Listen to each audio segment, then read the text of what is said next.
we're continuing our education about function notation, applying it to algebra, applying it to tables, graphs, equations, all that good stuff. Here I came up with an interesting graph, and I wanted to talk about how we use function notation to interpret and understand points on a graph.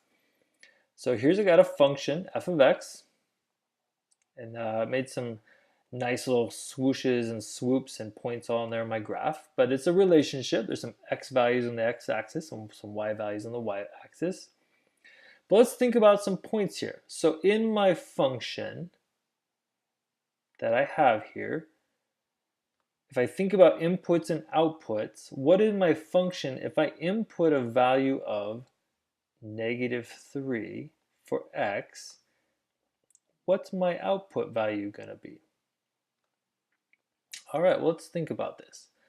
So remember, I'm inputting x values. Let's go back. We'll go back even one more step and do a quick review here. So in my function, I input x values into my function and I get back y values, right? That's my function notation right there.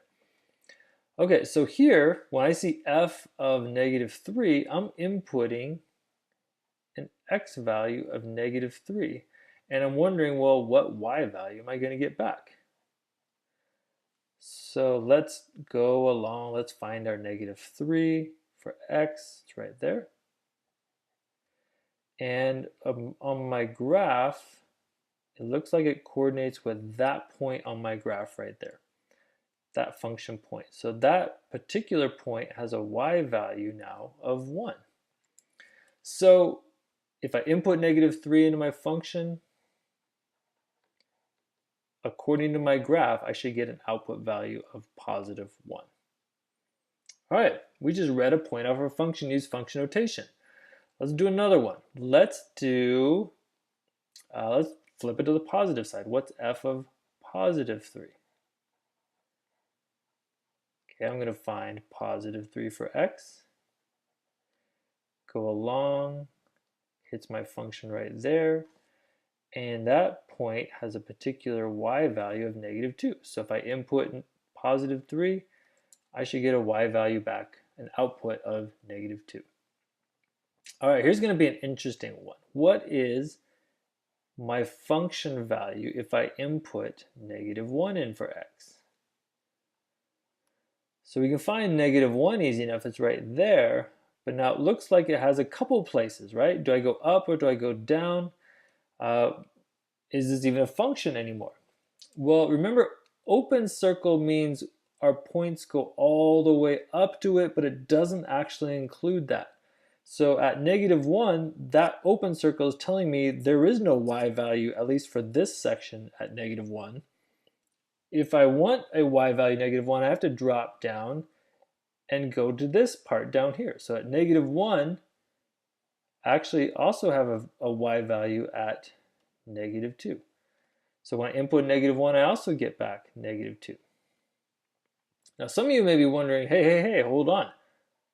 I have the same output here. Is this still a function? Yeah, it's okay, because if I input 3, I'm getting an output of -2.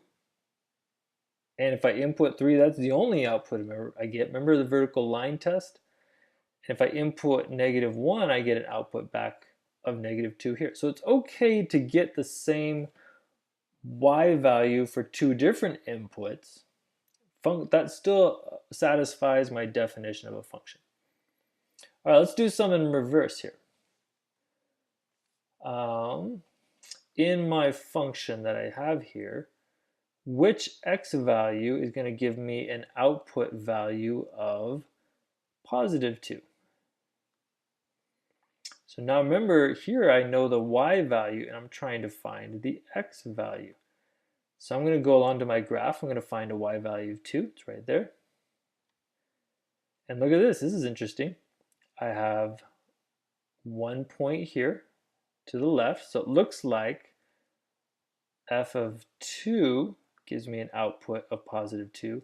But I also have another place in my function where I'm getting a value of 2. If I go to the right about here, it's not an exact value, but I'm going to approximate. I'm going to say if I input, let's go 4.7 I'm just going to estimate as best as I can. It's a little bit more than 4.5, but if I input an x value of 4.7, that's also going to give me an output value of 2.